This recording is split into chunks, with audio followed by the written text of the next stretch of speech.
VIP voice இன் police. இது police பொதுமக்கள் நல்லுறவுக்கான அனைவருக்கும் வாய்ஸ் இன் போலீஸ் உங்கள் விஐபியின் வணக்கங்கள். அப்புறம் இந்த பதிவு இந்த 1/2025 அந்த நோட்டிஃபிகேஷன் கடந்த ஏப்ரல் மாதம் 4ஆம் தேதி வெளியானது. நம்ம அப்பயே கூட கொஞ்சம் முன்னாடி போட்டிருந்தோம். எங்கள் ரஞ்சித் சிங் வழக்கு தான் ஏற்கனவே ஜட்ஜ்மெண்ட் ரிசல்ட்னு சொல்லி அதே ஏப்ரல் சொல்லிட்டாங்களே, கொஞ்சம் வெயிட் பண்ணி இருந்திருக்கலாம் அப்படின்னு சொல்லி போட்டாங்க. சரி பரவாயில்ல, அது போட்டாங்க. சரி அது பரவாயில்ல. அது 4ஆம் தேதி ஏப்ரல் 4/4/2025 நோட்டிஃபிகேஷன் வந்துச்சு. அப்புறம் 7/4/2025 அதுக்கான கமென்ஸ்மெண்ட் ஆஃப் அப்ளிகேஷன் வந்தாங்க. அப்புறம் last date of submission online application 3/5. அப்புறம் கரெக்ஷன் சப்மிட்டட் ஆன்லைன் அது 13/5 அப்படிலாம் போட்டு அப்புறம் இப்போ 2 நாளைக்கு முன்னாடி அவங்க டிஎன்யூஎஸ்ஆர்பி சேர்மன் ஒரு ஒன்று அறிவிப்பு ஒன்று கொடுத்துருக்காரு. அதன்படி இப்போ அந்த கரெக்ஷன் பண்ணுறதுக்கான டேட் 30/10/2025 வரைக்கும் தள்ளி போகுது. அது என்னன்னா, அவங்க ஏற்கனவே அந்த டிபார்ட்மெண்டல் கோட்டாவுக்கு தகுதியானவர்கள், those who have completed 5 years, அவங்க ஒன்லி ஓப்பனுக்கு மட்டும் பதிஞ்சிருந்தீங்கன்னா இப்போ டிபார்ட்மெண்டலுக்கு எழுதுங்க அப்படின்னு சொல்லி சொல்கிறாங்க. நல்ல விஷயம்தான். எப்படின்னா எக்ஸாம் ஒரே மாதிரி தானே வரப்போகுது. நீங்கள் இதுக்கு கொஞ்சம் மார்க் உங்களுக்கு அந்த கட் ஆஃப் கம்மியாக இருந்தால் இதில் கூட செலெக்ஷன் ஆகிறதுக்கு வாய்ப்பு இருக்குல்ல. அதனால் அந்த அடிப்படையில் சொல்கிறாங்க நீங்கள் டிபார்ட்மெண்ட்டுக்கு அப்ளை பண்ணுங்க அப்படின்ட்டு. 9ஆம் தேதியிலிருந்து அந்த ஏதோ ஓப்பன் ஆகுது போல். ஓப்பன் ஆகி 30/10/2025 வரைக்கும். இந்த இடத்துல நம்ம அந்த டிஎன்யூஎஸ்ஆர்பி அரசனுடைய கவனத்துக்கு சொல்கிறோம். இப்போ நீங்கள் இந்த நோட்டிஃபிகேஷன் படியே உங்களுக்கு இன்னும் அந்த அப்ளிகேஷன் சப்மிஷனுக்கு இன்னும் லாஸ்ட் டேட் ஆகலை. 30/10 வரைக்கும் நீடிக்கிறீங்க.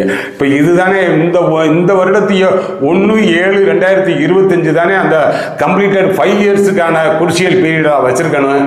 நீங்கள் உங்களது அப்ளிகேஷனில் பழைய இதை வச்சுருக்கீங்க 1/7/2024. அது கரெக்ட் கிடையாது. இது மீண்டும் டிபார்ட்மெண்டல் கோட்டா ஸ்டூடெண்ட்டுக்கு மறுபடியும் இழைக்கப்படக்கூடிய அநீதி. அந்த ஆஸ்பிரன்ஸுக்கு இழைக்கப்பட ஏற்கனவே அந்த ரஞ்சித் குமார் கேஸை தொடர்ந்து பல்வகையான சிரமங்கள் அவர்களுக்கு. ஆனால் பிசிக்கல் எஃபிஷியன்சிக்கு இப்போ உள்ளே வர்றாங்க.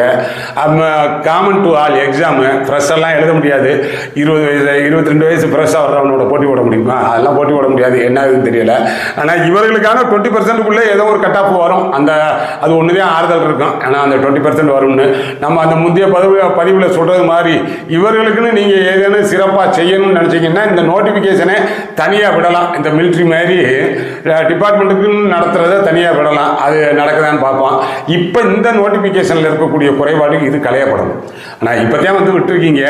இந்த இதில் 1/7/2025 குருசியல் பீரியடாக வச்சு இதற்கான கட் ஆஃப் டேட்டா வச்சு இதில் யார் 5 ஆண்டு முடிச்சிருக்காங்க அப்படின்னு சொல்லி பார்த்தீங்கன்னா அந்த 2020 பேட்ச் இதில் கரெக்டாக வர்றாங்க. அவங்க ஒரு 7000 பேர் இருக்காங்க. கலந்துட்டு போகிறேன். யார் காம்படிஷன் யார் வர்றானா அது வரட்டும், அவ்வளோதானே. அப்படித்தான் இதை அனுமதிக்கணும். இப்பயும் நீ எக்ஸாம் டேட்டு இந்த டிசம்பர் சொல்லியிருக்கீங்க. இதற்கு அடுத்து பாருங்களேன், இதனுடைய எக்ஸாம் முடிஞ்சு அந்த 1:5 எக்ஸாம் நீங்கள் ரிசல்ட் ரிலீஸ் பண்ணி அப்புறம் பிசிக்கலினுடைய மெஷர்மெண்ட்டு பிசிக்கல் எஃபிஷியன்சி அந்த இதெல்லாம் முடிச்சு அப்புறம் அதற்கு பிறகு 1:2 போட்டு அந்த வைவாவுக்கு கொண்டு போய் அப்புறம் அதனுடைய ரிசல்ட் பப்ளிஷ் பண்ணி அது கோர்ட்டு வழக்கு வம்பு எதுவும் இல்லாமல் இருந்து இவங்க ட்ரைனிங் போகிறதுக்கு 2027 ஆயிரும். இந்த 2023 இன்னும் போகலைல்ல. அது மாதிரி ஆயிரும்னு வச்சுக்கோங்க. அப்போ இவன் 5 வருஷம் இப்போ முடிச்சு இப்போ 6ஆவது மாதம் நடந்துக்கிட்டு இருக்கு. யார் அந்த 2020 பேட்ச் 5 ஆண்டுகள் கம்ப்ளீட் பண்ணி 6 மாதம் ஆகி இப்போ நடந்துக்கிட்டு இருக்கு 6ஆவது வருஷத்தில். அப்போ இவனுக்கு நீ அதுக்கடுத்து வரும்பொழுது நீங்கள் 7-8 வருஷம் ஆகி போயிருமே அடுத்த அறிவிப்பு. அப்படியே நீங்கள் வருஷம் அறிவிப்பு விட்டுக்கிட்டு இருக்கீங்க. அந்த வகையில் இப்போ இந்த மாணவர்கள் இந்த ஸ்டூடெண்ட்ஸ் இந்த காவலர்கள் நீதிமன்றத்துக்கு போனதாக கேள்விப்பட்டேன். ஆனால் அந்த போட்டிருக்கேன் பாருங்க. பொதுவாக டிஎன்யூஎஸ்ஆர்பியினுடைய நோட்டிஃபிகேஷன் அப்படின்னு சொல்லி பார்த்தோம்னா அந்த செலெக்ஷனு ஃபைனல் லிஸ்ட் போடுறாங்க இல்லை செலக்டட் அப்படின்னு சொல்லி அதில் பாதிக்கப்பட்டதாக கருதுறவங்க, என்ன கம்யூனல் ரோஸ்டரில் சரியாக வைக்கல அப்படின்றவங்க, இல்லைன்னா இந்த பிஎஸ்டிஎம் குளறுபடி காரணமாக போகிறவங்க அந்த ரிசல்ட் வந்த நிலையில தான் போவாங்க. இந்த 1/2025 ஆரம்பமே வழக்கை சந்திச்சு தான் நகர்த்துது. அந்த வகையில் இப்போ ஏதோ ஒரு 2 வீக்ஸ் டயத்தில் ஓடுதுன்னு நினைக்கிறேன். அது போக இந்த வழக்குக்காக என்ன நிறைய பேர் கேட்குறீங்கல்ல, நம்ம நேரடியாக அந்த வழக்கில் சம்மந்தப்பட மாட்டேன். நான் எந்த அட்வொகேட்டை ரெஃபர் பண்ணவும் மாட்டேன். ஒரு சிலர் கேட்கையில் யாரோ ஒன்று 2 சொல்கிறேன்னு வைங்க. அந்த அட்வொகேட்டும் நீங்கள் சொல்லி உங்களது மேட்ரு உங்களது பிரச்சனை என்னன்றதை அவர் உங்கள் நிலையில இருந்து புரிஞ்சுக்கிறாரான்னு பாருங்க. நீங்கள் என்ன நிலையில் இருக்கீங்களோ அதே நிலையில் அந்த கவுன்சில் புரிஞ்சுக்கிறாரான்னு பாருங்க. நான் யாரையும் ரெஃபர் பண்ணா கூட அப்படி புரிஞ்சுக்கிட்டா நீங்கள் அவரை என்கேஜ் பண்ணுங்க, இல்லைன்னா போயிட்டே இருங்க. ஏன்னா அவர் புரிந்து கொண்டது தான் அந்த கவுன்சில் தான் எடுத்து வைக்க போறாரு. இப்போ இந்த வழக்கு தொடர்பாக 2 போலீஸார் அவர்கள் நம்பர் போட்டிருக்கேன், அவங்ககிட்ட தொடர்பு கொள்ளுங்கப்பா. அந்த 2020 பேட்ச் இருந்தீங்கன்னா தொடர்பு கொள்ளுங்க, அவங்க ஏதோ வழக்கு நடத்துறாங்க. ஆனால் அது ஒன்று பார்த்துக்கோங்க. அது போக உங்களுக்கு சொல்ல வேண்டியது என்னன்னா, இப்போ இந்த இவர் போட்டு விட்டுருக்காருல டிஎன்யூஎஸ்ஆர்பி சேர்மன் 3/10/2025 டேட்டு போட்டு 30/10 வரைக்கும் இது இருக்குன்னு சொல்லி அந்த இதை எடுத்து என்க்ளோஸ் பண்ணி எங்களுக்கு என்ஓசி கொடுங்கன்னு சொல்லி கேளுங்க.